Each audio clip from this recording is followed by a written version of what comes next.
एक जंगल में मंतू नाम का एक चूहा रहता था। वो बड़ा ही चालाक और फिरतीला था। उसे जंगल की जिंदगी बहुत पसंद आ गई थी। वो बड़े आराम से खाता पीता और मजे से रहता था। वहाँ कोई खतरा भी नहीं था। वक्त गुजरता गया। एक दिन एक बल्ली जंगल में आ गई। इसे देखकर मंतू चूहे को डर के मारे पसीना आ गया। अरे बाप रे, ये कहाँ से आ गई? अब जान कैसे बचाऊं?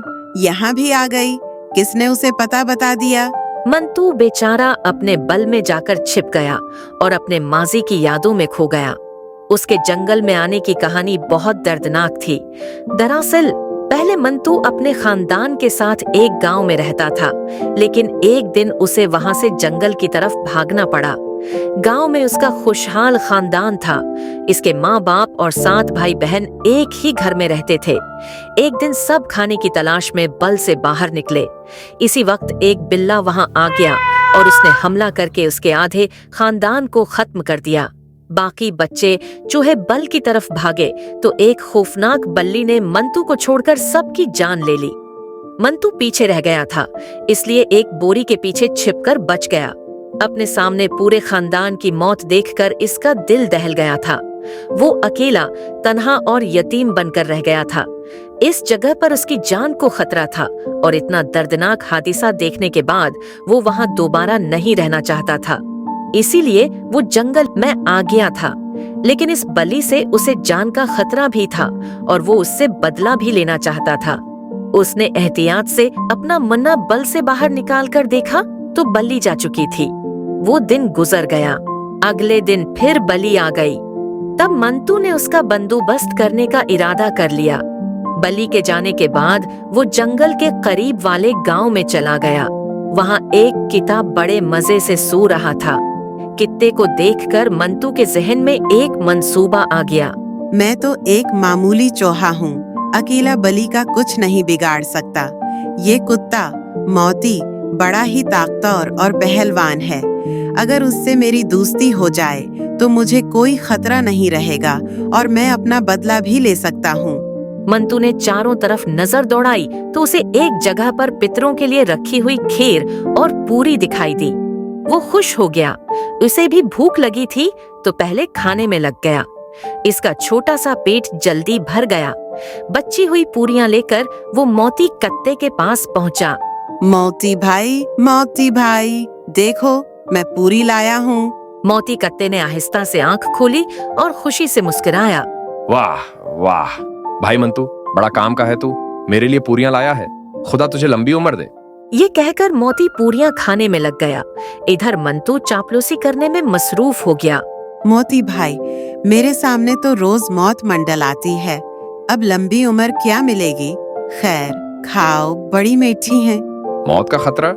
मोती के होते हुए कौन तुम्हें डरा रहा है? मुझे बताओ। क्या बताऊं? मोती भाई वही खतरनाक बलि है। उसने बिल्ले के साथ मिलकर मेरे खानदान का सफाया कर दिया था। मैं अकेला बच गया हूँ। मेरे पीछे पड़ी है। अब आपकी पनाह में आया हूँ। अगर आप मेरी हिफाजत करेंगे तो ठीक, वरना जो होगा देखा जाएगा। मंतू उस्ताद, फक्र मत करो। मैं हूं ना, उस बलि की ऐसी की तैसी। मेरे साथ रहो, हमेशा आजाद रहो। मोती भाई, अब आपका हाथ मेरे सर पर है। अब मैं बेफिक्र हो गया। मंतू मोती के साथ रहने लगा। जहाँ मोती का ठिकाना था, वहीं पास में मंतू ने भी अपना नया बल बना लिया। जब आसपास मोती रहता, तब मंतू बल से निकलकर बड़े आराम से इधर उधर घूमता, खाता और मजे करता। एक दिन मोती दरख्त के पास बैठा रोटियां खा रहा था।